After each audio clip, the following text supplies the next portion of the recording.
Sikap Harvey Boyes yang kini jadi tersangka kasus korupsi timah sempat buat heran sang istri Sandra Dewi. Sandra Dewi heran lantaran Harvey Boyes tak pernah perhitungan saat membantu orang lain. Sandra Dewi juga mengaku selama ini dirinya tak pernah ikut campur dengan pekerjaan Harvey Boyes. Gue sama Harvey ini nggak terlalu ikut campur urusan pekerjaan dia, kata Sandra Dewi dikutip dari salah satu akun YouTube. Sementara Sandra baru tahu kalau suaminya suka memberikan bantuan pada orang lain karena saat itu sedang masa PSBB atau pembatasan sosial berskala besar. Karena di masa PSBB diberlakukan untuk mencegah penyebaran COVID-19 itu, suami Sandra Dewi menghabiskan sebagian besar waktu di rumah. Mungkin kalau dia di kantor, kadang-kadang gue nggak tahu dia beramal sama siapa, ujar Sandra Dewi. Kalau di rumah kan gue jadi tahu, ada yang telepon minta bantuan apa, gue jadi tahu. Gila banyak banget, kita besok-besok makan apa, Ibu Sandra. Saat tahu suaminya sering membantu dalam jumlah yang menurutnya tak masuk akal, Sandra Dewi mengaku terkejut. Kenapa dia kalau nolongi orang tuh di luar batas kemampuan gue untuk, ujar Sandra Dewi tak melanjutkan perkataan. Makanya gue sering nanya, karena menurut gue kebaikan dia itu udah gak masuk logika gue lagi, sambungnya. Tak hanya suka membantu orang yang membutuhkan bantuan, Harvey Boyes juga disebut oleh Sandra tak pernah pelit memberikan bonus pada karyawan-karyawannya. Itu juga alasan Sandra kemudian sering mengingatkan Harvey untuk boleh tetap beramal tapi harus juga mengingat bahwa mereka memiliki anak.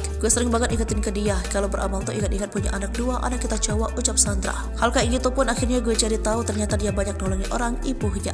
Menurut Sandra, alasan Harvey Boyes tak pernah perhitungan saat membantu orang lain karena suaminya itu yakin suatu saat seandainya kedua anak yang membutuhkan bantuan orang-orang yang kini dibantunya kelak bisa membantu kedua putranya. Dan menurut dia, apa yang diberikan kebaikan itu akan dituai sama anak-anaknya, ucap Sandra. Dia pinginnya one day ketika anak-anak besar nanti, dia yakin orang-orang yang pernah dia bantu akan membantu anaknya juga kalau anaknya amin-amin butuh bantuan dan kita nggak bisa bantu, sambungnya. Dia ke Sandra berkat kebaikan hati Harvey Boyes itu, dia sendiri mendapat hadiah dari teman-teman Harvey. Tapi memang setiap hari gue dikasih rumah kayak dapat upeti. Orang kasih kita makanan, barang benar-benar yang kalau teman-temannya Harvey benar-benar yang ikhlas, nggak perlu diposting. Emang apa yang diberikan ke orang-orang itu benar-benar kita dapetin untuk memang terjadi. Tuhan memang membalas berkali-kali lipat. Makanya dia Harvey bilang dia tidak akan pernah mikir 2 kali untuk memberi, ucap Sandra Dewi.